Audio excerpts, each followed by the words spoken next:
Buenas tardes. Continuando con el ciclo de presentación de novedades editoriales del proyecto PAPIT, denominado Mitos y Realidades del Capital Político Contemporáneo de los Mexicanos en Estados Unidos, el día de hoy los anfitriones somos Emilio López y María Isareli Ballesteros. Estaremos presentando el libro Migraciones y Ciudadanías, Poderes Móviles en Centro y Norteamérica. Con ayuda del invitado y autor del libro, el doctor Miguel Vilches Hinojosa. Le damos la bienvenida y las gracias por poder acompañarnos.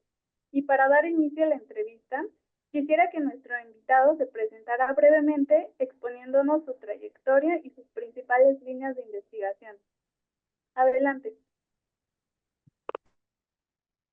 Sí, muchas gracias por la invitación. Bueno, yo soy Miguel Vilches Hinojosa, soy profesor investigador del Departamento de Estudios Políticos y de Gobierno de la Universidad de Guanajuato y soy el coordinador de esta obra, Migraciones Móviles y Ciudadanías, Poderes Móviles en Centroamérica y Norteamérica.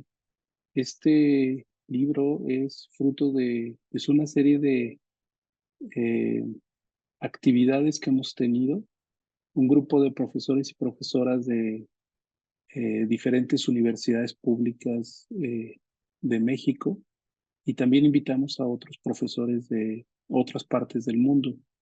Eh, el tema de las migraciones internacionales pues tiene una dimensión política, y nosotros pensamos que el concepto de ciudadanía es un concepto que nos ayuda a explorar esta dimensión política. Yo estudié relaciones internacionales, comparando la política y el derecho que se desarrolla en México y en Marruecos, atendiendo a pues un enfoque de sistemas migratorios en donde hay una migración de tránsito que cruza por México y por Marruecos, y estos países de tránsito pues desarrollan una serie de acciones para tratar de gestionar estos movimientos de personas. Muchas gracias por esa introducción y justamente entrando en materia de migración, sabemos perfectamente que este tema es bastante delicado y varios factores que nos muestra el libro que usted coordinó, nos surgieron diferentes preguntas. Para empezar, se explora la ciudadanía desde la experiencia migratoria contemporánea, especialmente en casos como el de los veteranos de guerra mexicanos deportados. ¿Podría profundizarnos en cómo la falta de ciudadanía afectó a estos individuos y cuáles son las implicaciones legales y sociales de no poder reclamar este derecho? Sí, bueno, este libro, como ustedes ya lo vieron, es un trabajo colectivo, y en uno de los capítulos se aborda el tema de la deportación de veteranos de guerra.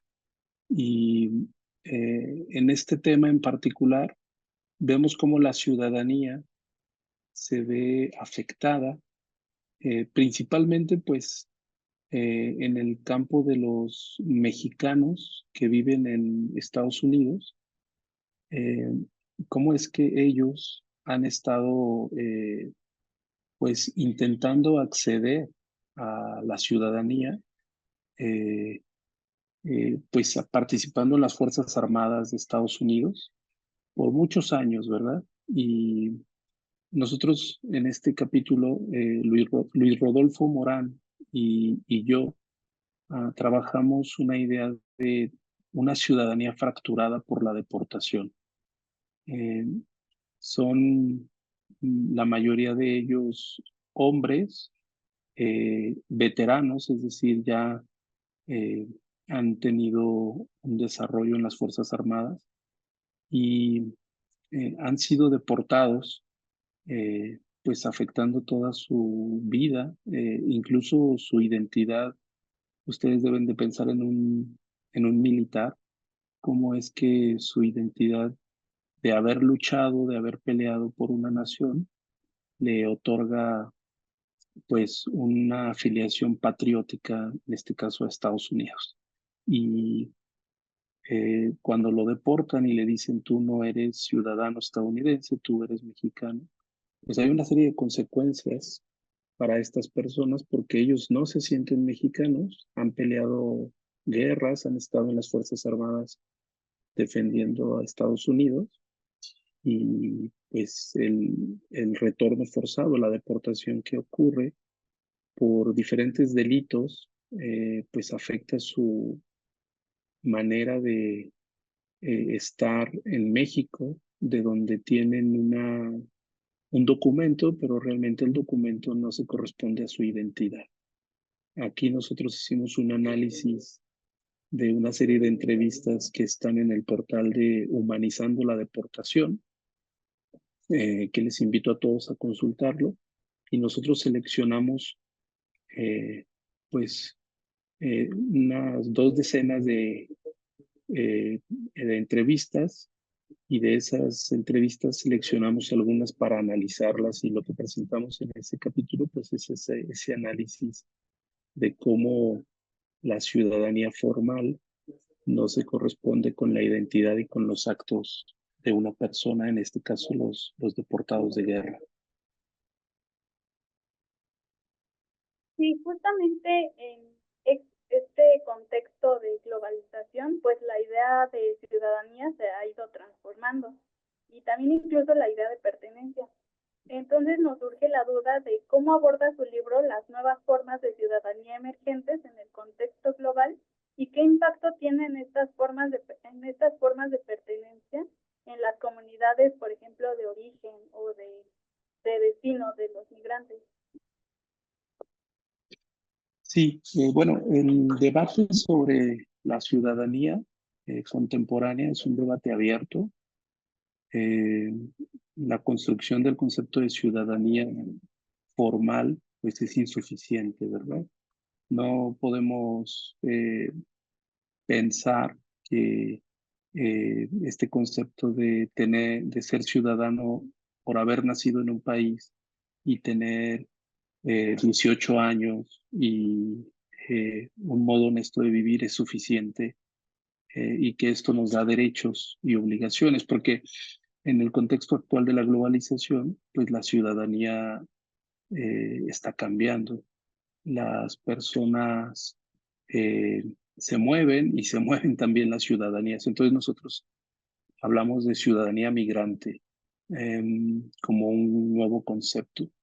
Y esta ciudadanía migrante, pues, se relaciona con otros tipos de ciudadanías, por ejemplo, una ciudadanía sexuada, en donde el género, la elección de género de las personas en sociedades plurales, pues está dando origen a una serie de derechos y obligaciones distintas de las personas eh, con una decisión de género no tradicional o no heteronormada, por decirlo así.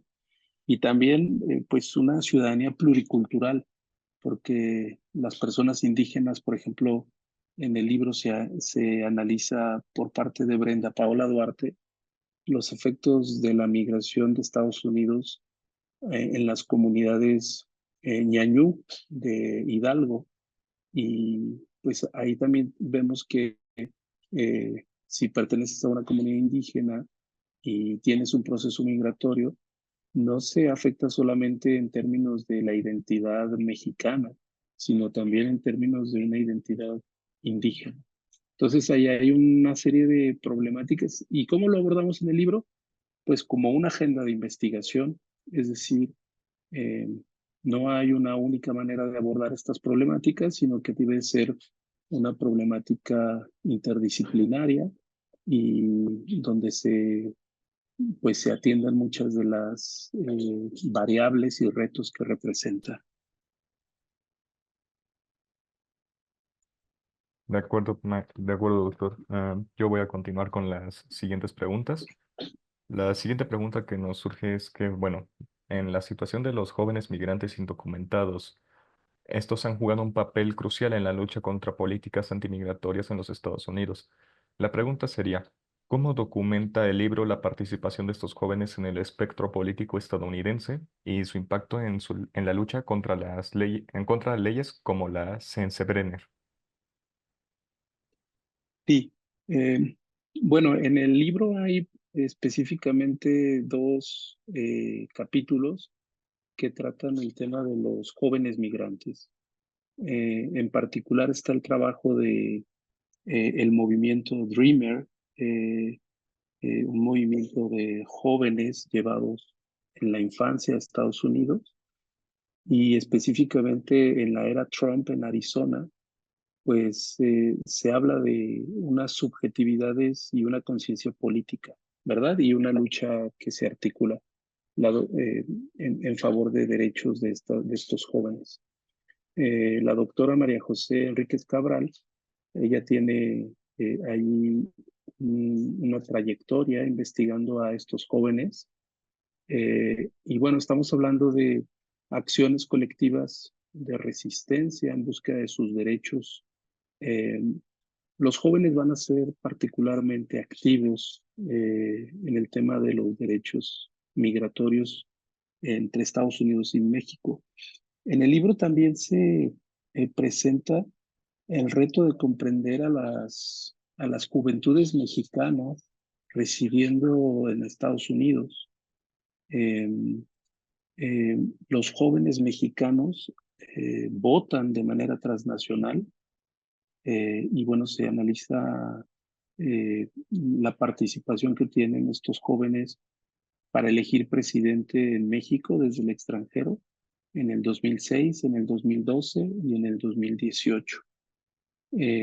Aquí, pues, el análisis es solamente cuantitativo y habría mucho que preguntarse sobre cuál es la orientación política de los jóvenes eh, que residen en el extranjero eh, según el país donde residen, porque no es lo mismo un voto que viene desde Estados Unidos y un voto que viene desde Europa, por ejemplo.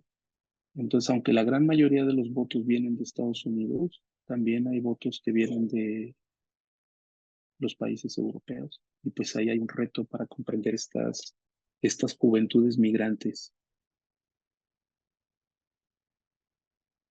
De acuerdo, doctor.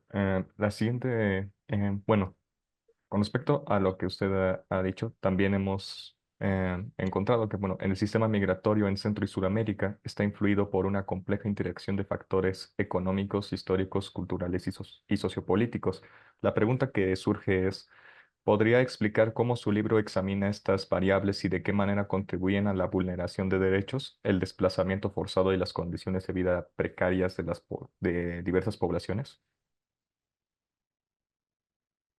Y bueno, en el tema de la migración forzada, en el sistema eh, del centro y norte de México, que es como nosotros lo pensamos, hay un sistema migratorio que está generando migración forzada. eh, y esto nosotros lo exploramos, pues yo diría de tres maneras. Eh, desde el punto de vista de las solicitudes de asilo, José Elías Matuk desarrolla un trabajo sobre la política de asilo que ha venido siguiendo México desde el 2016 y cómo pues se ha venido incrementando las solicitudes de asilo. Estamos hablando de personas que están buscando que se les reconozca como refugiados y México pues aún tiene un sistema de asilo muy incipiente. Y también se analizan pues casos de separación de familias. Por ejemplo, en el caso de Puebla, Guillermo Irizar y Audrey Hodgins y Elena Ayala, ellos hacen un capítulo muy duro porque narran cómo una mujer dice, bueno, finalmente tenemos una vida de perros aquí en Puebla, estamos en las estaciones migratorias y nos han separado y nos han tenido de manera incomunicada y en condiciones de mucha pues violencia institucional. Estamos hablando de personas que viajan de manera indocumentada y que son puestas en estaciones migratorias. Y bueno, yo diría que el otro modo en cómo se analiza eso, pues es en la frontera. En la frontera podemos ver, Mario Pérez hace un análisis en su capítulo, el último del libro, sobre la situación de las ayudas humanitarias en la frontera sur y particularmente en población centroamericana. Y aquí lo importante es que la frontera pues se ha vuelto una frontera vertical, al menos, ¿no? Que ya no es solo horizontal, sino que se desarrolla en diferentes dispositivos y va generando bloqueos para la población centroamericana en el sur de México. Y Itzelín del Rocío Mata, ella participa también analizando el caso de las mujeres centroamericanas en tránsito y cómo desarrollan diferentes estrategias de supervivencia, que esto sería también interesante pues seguir viéndolo de una manera más profunda, porque el tema de las mujeres y las violencias que sufren durante su tránsito en México no ha tenido una política adecuada, ¿verdad? Entonces también se dejan anotadas ahí las ideas de qué política migratoria puede enfocarse con perspectiva de género y atender esta exigencia de más protección a las mujeres migrantes. De acuerdo, profe, de acuerdo, doctor. Lo siento, la voz se me va. Por último, la última pregunta sería, ¿las caravanas migrantes y las protestas transfronterizas han surgido como formas de acción colectiva transnacional? ¿Qué papel juegan estos movimientos en la promoción y defensa de los derechos humanos de los migrantes según su libro? ¿Y cómo están ayudando a formar una sociedad civil que trasciende las fronteras? Y bueno, el tema de los movimientos sociales es muy importante. No existe un capítulo como tal en el libro en donde se analicen las caravanas migrantes, pero sí las diferentes participaciones.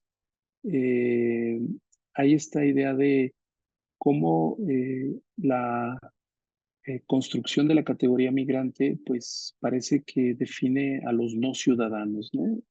Y el hecho de hacer acciones colectivas transnacionales, pues nos habla de esa acción de ciudadanía, de conciencia ciudadana, de tener derechos aún a pesar de ser extranjeros o de estar de manera irregular. Entonces, yo diría que pues hay un capítulo donde se habla de la subalternidad migrante y desde un punto de vista del colonialismo o de la crítica al colonialismo, pues se critica la noción de transnacionalismo para decir que las personas migrantes son ciudadanos y tienen una acción como sujetos. Lo que yo diría es que las caravanas migrantes sí marcan, de 2018 particularmente, marcan un cambio y ponen una agenda de ver al migrante como sujeto de derechos y de exigencias que rompen una tradición de ver al migrante en tránsito en México, que se le veía más como una persona invisible, que no quería ser detectada y que además estaba como pues sometida, ¿no? Ahí tenemos un cambio en las caravanas migrantes y el libro lo plantea como una agenda de investigación abierta, es decir, eh, esta manera de ser ciudadanos movilizados y activos en movimiento, pues plantea un reto a la ciudadanía fija, a la ciudadanía que no se mueve, ¿no? Es una ciudadanía móvil ahora. De acuerdo, doctor. Em, Bueno, con esto concluiríamos la entrevista. Muchas gracias por su tiempo. Se le extiende a toda la comunidad una invitación a leer el libro de nuestro invitado, que sin duda da un nuevo enfoque multifacético a la cuestión migratoria entre las regiones Centro y Norteamérica. Si quisiera añadir algo más, mi compañera.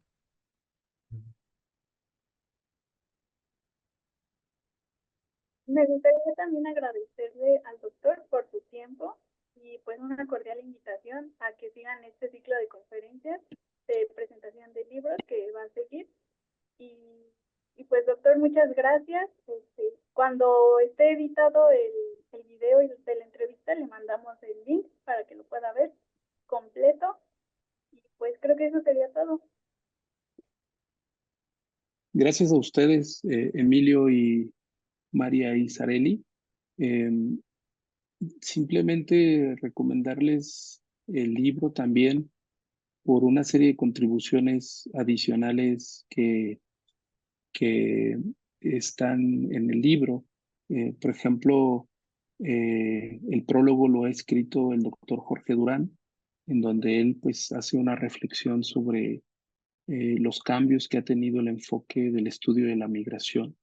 También escribe la doctora Leticia Calderón sobre esta idea de que los ciudadanos son de donde nacieron, ¿no? Entonces ella utiliza la metáfora del ombligo enterrado para decir que uno pareciera como si los seres humanos pertenecemos al territorio donde hemos nacido. Y bueno, otros autores como Miguel Moctezuma Longoria, que ya desde un punto más formal, pues analiza la representación de mexicanos en órganos como el Congreso de la Unión y cómo eso pues está cambiando la forma de hacer política en este país. Y por supuesto el tema de la comunicación de los mexicanos en Estados Unidos, cómo el estar presente más allá del territorio se puede hacer a través de pantallas, ¿no? Entonces hay una serie de prácticas de comunicación que también fortalecen la ciudadanía. Yo diría que eso es importante del libro, cómo las tecnologías están incidiendo para fortalecer la ciudadanía. Y, y bueno, un tema muy importante que es el tema de la ciudadanía sexuada, que la doctora Kenia Ortiz nos recuerda que la comunidad LGBT, pues también ocurre una travesía corporal, es decir, hay una serie de necesidades de la comunidad LGBT plus o más, en donde la ciudadanía pues se relaciona con estas opciones de género, ¿no? Entonces, agradecerles, invitarles a leerlo y a darle difusión, agradecerles mucho por la difusión que están dando al libro.